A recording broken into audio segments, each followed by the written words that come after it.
तो देखिए बीजेपी पूरी तरीके से आश्वस्त नजर आ रही है। और इसी के साथ हम एक बार फिर से सुरेंद्र जी का ही रुख कर लेते हैं। सुरेंद्र जी, एक और जहां बीजेपी अपनी जीत का दावा कर रही है हरियाणा में, लेकिन जम्मू कश्मीर में तस्वीर इसके उलट नजर आती है। आपने भी इस बात का जिक्र किया था कि हरियाणा में कई ऐसे गंभीर मुद्दे रहे थे, लेकिन फिर भी अपने काम को लेकर बीजेपी आश्वस्त दिखाई देती है। लेकिन मुद्दे हरियाणा के साथ जम्मू कश्मीर में भी रहे, विकास का काम तो जम्मू कश्मीर में भी हुआ, लेकिन यहाँ पर फेलियर क्यों मिल जाता है बीजेपी को, खासतौर पर कश्मीर में?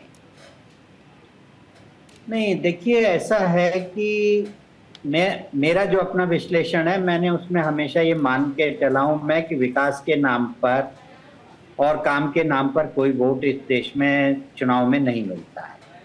सारा हम लोगों का चुनाव जो है वो इस बात पर केंद्रित होता है कि हम लोग जिनको चुनाव में उतार रहे हैं उसमें हम कितने व्यवहारिक हैं, और हम लोगों के जो पार्टी चुनाव में लड़ा रही है उनके जातीय समीकरण कितने सही बैठ रहे हैं।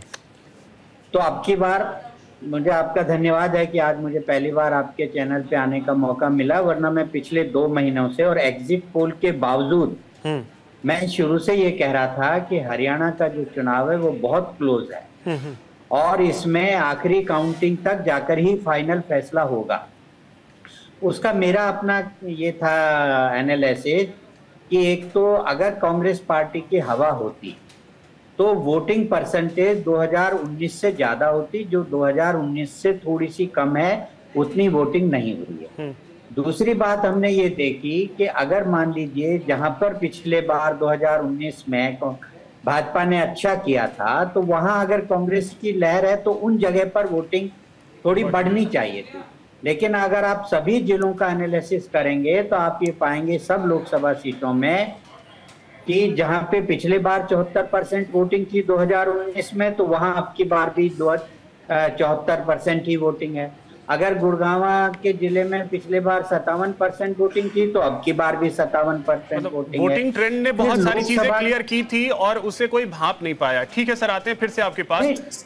जी निपुण जी, क्या ये वाकई में है कि भांप नहीं पाए कांग्रेस की जो परिस्थितियां हरियाणा की हैं, हम उसे कैसे ग्रैब करें? देखिए क्या होता है ना अभिषेक जी, अगर हम मुद्दों की बात करते हैं तो मुद्दे क्या बनाए थे कांग्रेस ने?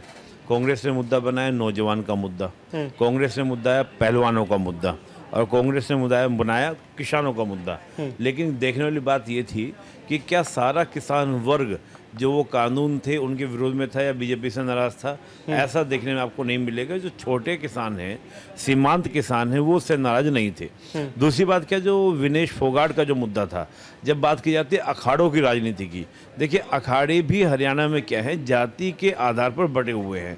आप केवल एक वर्ग को पकड़कर सोचे कि हम सत्ता में आ जाएंगे तो वो संभव नहीं है। और बीजेपी का देखो बहुत सिंपल सा कार्ड था, ओबीसी चेहरे को आगे किया और एन टाइम पहले आप देखिए खट्टर साहब को हटाया गया, सैनी साहब को लाया गया। सैनी साहब को लाना यानी कि ओबीसी वर्ग को लिया जाना, यानी कि सिंपल सा एक स्ट्रैटेजी थी, सिंपल सी रणनीति थी कि जो हमारा जाट वर्सेस करने का प्रयास किया जा रहा है उसको जाट वर्सेस अन्य सभी बिरादरी कर दो, जिसको हम अपनी लोकल भाषा में बोलते हैं। 36 में से एक बिरादरी हटा के 35 बिरादरी एक साइड में कर दो और चुनाव जीत जाएं।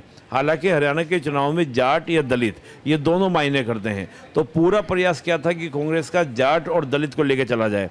लेकिन जाट में भी आप देखेंगे कि जाट में एक बहुत बड़ा वर्ग है जो बहुत बड़ा बीजेपी के साथ जुड़ा है, जो नेशनलिज्म के मुद्दे को बहुत मुख्य रूप से उखाड़ता है, यानी कि मुख्य रूप से उसको ऊपर लेकर चलता है। तो बीजेपी उस चीज़ को लेकर चली, उस बात को लेकर चली, और कांग्रेस मुझे लगता है कहीं ना कहीं गलतफहमी में हो गई कि 10 साल कार्यकाल हो चुका है, एक एंटी माहौल होगा के भरोसे और एक विनेश फोगाट के भरोसे बैठी रही, और उसका ही नुकसान कांग्रेस को अभी फिलहाल इन रुझानों में देखने को मिल रहा है। आप सभी हमारे साथ बने रहें, चर्चा को आगे भी जारी रखेंगे। एक छोटे से ब्रेक के लिए यहां रुकते हैं।